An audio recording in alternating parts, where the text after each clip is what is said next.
네, 보셨듯이 6.4 지방선거 D-120 앞으로 다가왔습니다. 오늘부터 광역시도단체장과 교육감 예비 후보자 등록이 시작됐습니다.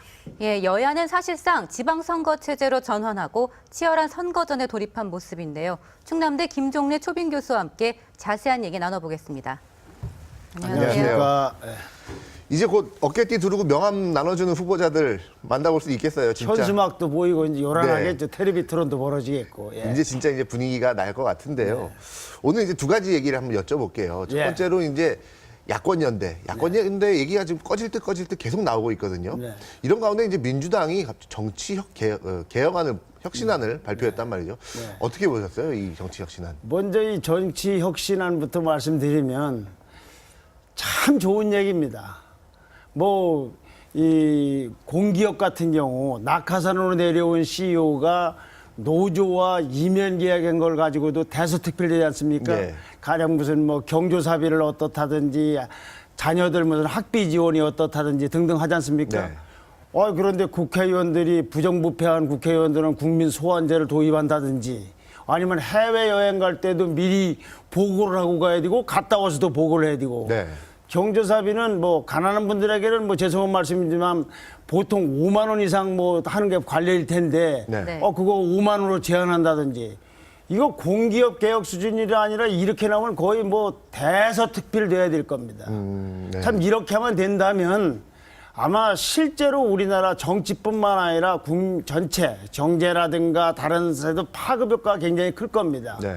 그런데 왜 언론에서부터 그렇게 별로 주목을 하지 않고 감동이 없을까? 네. 이 감동이라는 건 진정성이 있어야 되는 거 아닙니까? 예. 근데 진정성이 없게 왜 보일까? 오늘 조선일보 사면 네, 한번 같이 보시죠. 네. 조선일보 사면을 보면 네.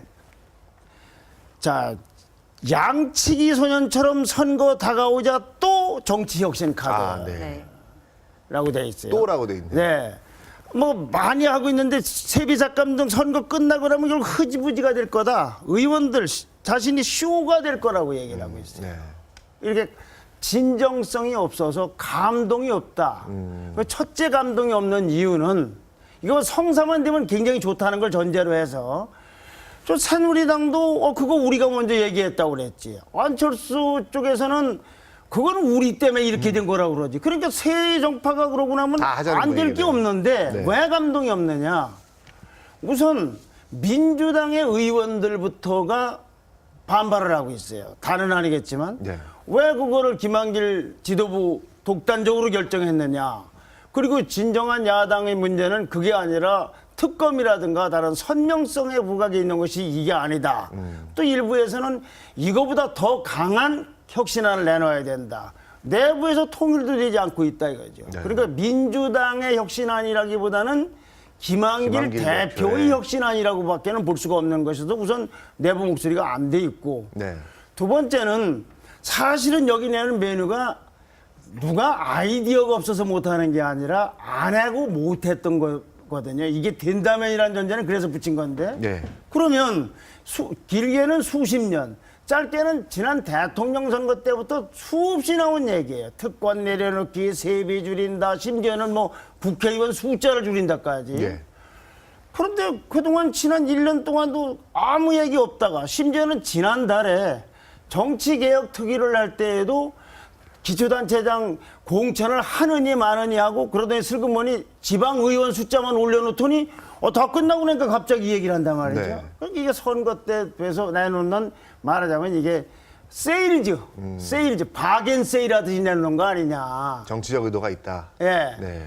거기에다가 더 이제 문제가 되는 것은 아까 앵커께서 질문하신 대로 연대하고 관련이 있기 때문에 그런 거 아닌가 하는 추측이 가능합니다. 야권 연대를 노리고 의도적으로 내놨다 이렇게 볼수 있을까요? 네네네. 자, 안철수 세력 쪽에서는 그동안에 두 당이 새누리당과 민주당이 지역과 이념을 볼모로 해서 둘이 적대적 공생관계를 갖고서 기득권을 누려온 정치 혁신을 거부한 집단으로 매도를 했단 말이죠. 그런데 이번에 선거에 가려고 보니까 불안하니까 안철수 쪽에서 이야기하는 기본적인 정치 혁신안에 맞춰서 말을 하는 거죠. 실제가 어떻든 간에. 그러면은 이제 안철수 의원 쪽에서는 연대라는 그물을 빠져나가기가 좀 어렵고 명분이. 이쪽에서는 우리도 이제 이만큼 됐는데 뭐가 우리가 당신네들하고 같이 못할 게 뭐 있느냐. 네. 그럼 우리 말고 이제 변하지 않는 새누리당만 공격하면 될 거 아니냐. 근데 새누리당은 이미 자기네들이 이걸 하고 있다고 하고 있어요. 네. 그러니까 이거는 정치 핵심안을 위해서 진정성 있게 관찰하려기보다는 선거를 위한 일종의 게임의 소재로서 활용하는 것 같은 느낌이 온다. 그중에서 이제 연대가 제일 문제가 된다 이런 얘기죠. 네. 그런데 마침 연대가 이쪽에서도 저게 뭐가 석연치 않다 이게 연대하고 관련돼서 민주당이 저렇게 하는 거 아니냐고 하는데 마침 안철수 신당 쪽에서도 비슷한 움직임이 나오고 있어요. 네. 조선일보 오늘 오면 한번 보시죠. 네. 오면 연대가 없다던 안신당에서 서울 세자마자 상황 봐가며라고 슬그머니 터닝을 하고 있다고. 네. 아주 연대가 없다는 말은 여기 자료를 준비하지 않을 만큼 온 국민이 귀가 따갑게 들어본 얘기입니다. 예. 금태섭 대변인은 아니 연대하려면 민주당으로 들어가면 되지 뭐하러 신당을 만드느냐. 윤여준 위원장은 아주 여러 언론사와 인터뷰를 하면서 17개 시도에 다 후보를 내고 독자 신당의 길을 반드시 간다고 했고 예. 안철수 의원은 연대하는 건 패배주의라고 그랬고 김성식 위원장은 내가 위원장으로 있는 한 연대는 절대로 없다고까지 했는데 네. 이제 와서 안철수, 윤여준 씨부터가 우리가 사실은 딜레마라고 하고 있어요. 그러면 설 기간 동안에 연대를 다시 한번 생각할 만한 무슨 사정 변경이 있었느냐. 예를 들면은 뭐 안철수 신당 쪽의 지지 세력이 뭐 수십만 명이 모여서 연대하라는 무슨 서명을 했다든지 아무런 사정 변경이 없는데 슬그머니 바꾸고 있는 거예요. 네. 이렇게 정치를 해서는 안 된다. 네. 근데 아까 말씀드린 대로 민주당은 혁신안을 여기는 슬그머니 토닝을 하려고 하니까 아 이거는 적어도 사실 여부는 모르지만 추측을 할 때 아하 혁신안을 고리로 해서 저 사람들이 지금 연대 쪽으로 터닝하는 뭔가를 움직이는 게 아닌가. 그중에 또 특히 지난번에 지방선거 기초단체장 공천 폐지를 위해서 네. 김한길 대표와 안철수 의원이 만났지 않습니까? 그랬죠. 네. 예. 연대 얘기 없었다고 하지만 뭔가 느낌이 이심전심이 교감이 있지 않았겠느냐는 추측을 할 수밖에 없는 정황을 본인들이 만들어내고 있지 않습니까? 예. 윤여준 씨 같은 경우는 이렇게 말을 하면 절대로 안 되는 거죠. 저기에 민주당에서 새정치로 간 분이 이제 와서 딜레마라고 하면은 안 되는 거지. 그러면 차라리 우리가 연대도 고려할 수 있다. 단 민주당이 우리의 기준에 맞도록 정치혁신안을 발표하는 것이 아니라 실제로 정치혁신을 하든지 예컨대 민주당 간판을 내린다든지 지도부가 총사퇴해서 뭘 한다든지 해서 아 저건 정말로 바뀌고 그러는구나 하는 조건이 성숙되면은 연대를 검토한다고 미리 얘기를 했으면 모르지만은 네. 지금까지는 연대가 전혀 없는 것처럼 얘기하다가 이제 와서 상황 봐가라고 하면은 이건 누가 뭐라고 해도 국민을 우롱하는 게 아니라 자기 자신들을 속이는 행위죠. 네. 그럼 민주당은 어쨌든 개혁정당 이미지를 부각하면서 안철수 신당에게 조금 다가가려고 하는 모습을 보일 거고요. 안철수 신당도 이제 설 지나면서 분위기가 조금 바뀌는 모습이 보인다고 이제 정리가 할 수 있을 것 같은데 네. 그러면 실제로 연대 가능성은 얼마나 되고 또 만약에 연대를 한다면 이 연대가 어떤 모습으로 나타날 거라고 좀 예상을 하시는지요? 여기 보면은 민주당서는 서울 박원순, 예. 경기도에는 안신당 후보의 빅들도 거론되고 있다고 제목으로 나와 있어요. 이런 생각할 수 있는 것은 전국적인 연대냐, 지역처럼 언론문의처럼 서울은 누구, 어디는 누구 이렇게 한다거나 하겠고 국민적인 여론과 관련 없이 연대를 하겠다면 안 하는 방법은 없겠죠. 네.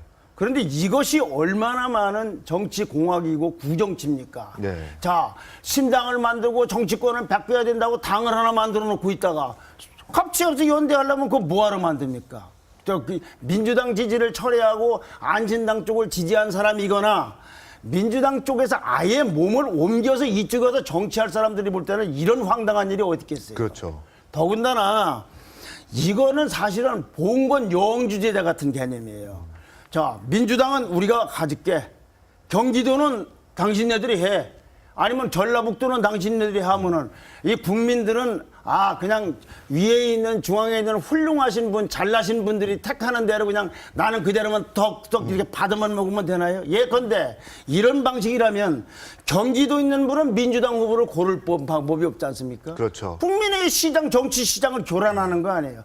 그걸 하지 말고 선택권을 많이 돌려주자고 했던 안철수 신당에서 이렇게 하는 거는 이거는 이런 구정치가 없어요. 옛날에 김대중 대통령이 DJP 연합을 할 때에는 이것보다는 전국의 국가의 틀을 바꿔서 의원 내각제를 하자. 대의가 있었죠. 예, 이건 대의가 있었죠. 그것도 지역을 노리지 않은 바는 아니나 적어도 대의가 있었는데 이렇게 노골적으로 그렇게 따지면은 자 광동구청은 네가 갖고 송파구청은 내가 갖고 더 나아가서 강동구청에서 의원 둘은 너희들이 갖고 송파구청에서 의원, 지방의원, 기초의원 셋은 우리가 갖고 이런 분할 방식이 어디 있습니까?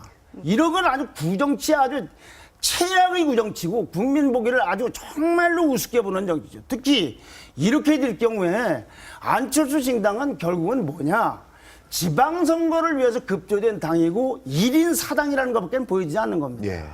이렇게 됐을 경우에 다른 걸 다 떠나서 민주당은 위기를 넘겨서 새누리당에 비해서 덜 적거나 혹은 이기는 선거를 할 수 있겠죠. 안철수 신당도 몇 석은 거지겠죠. 몇 자리는 네. 앞으로 총선하고 대선에서 이런 셈법으로 해서 이길 것 같습니까? 자, 정직, 약속, 청렴, 전부가 새로운 좋은 얘기는 다 갖고 있었지 않습니까? 예. 그것 때문에 일정 부분 정치에 영향을 주었고 이번 선거에서 사실상 안철수 시장이 주도권을 줄지도 모르는데 이렇게 놓으면은 신뢰를 잃어버리는 거 아닙니까? 말이 신뢰를 잃어버리기 때문에 윤여준 씨나 안철수 의원이 하는 말은 그럼 그 말씀은 언제쯤 바꾸실 겁니까? 라는 걸 생각하지 않을 수가 없는 거 아니겠어요? 네. 말이 신뢰를 잃어버린 사람이 큰 정치를 성공한 사람은 난 동서고금을 통해서 못 봤어요. 국민을 우롱하는 겁니다, 이거. 그렇겠습니다. 서울에서도 사실 안철수 신당을 또 찍으실 분들이 계실 텐데 만약에 박원순 시장으로 단일화가 된다면 그렇죠, 그렇죠. 그분들의 믿음을 저버리는 거 아니에요? 오히려 저는 굳이 연대를 한다면 각기 나가서 당선된 사람들끼리 묶는 건 몫이 모르겠어요. 예. 국민의 선택지를 이건 더 황당한 선택지예요. 차라리 처음부터 두 당이 있으면 좋은데 여기는 A당 선택해라. 여기는 C당 선택해라. 여기는 B당 선택해라.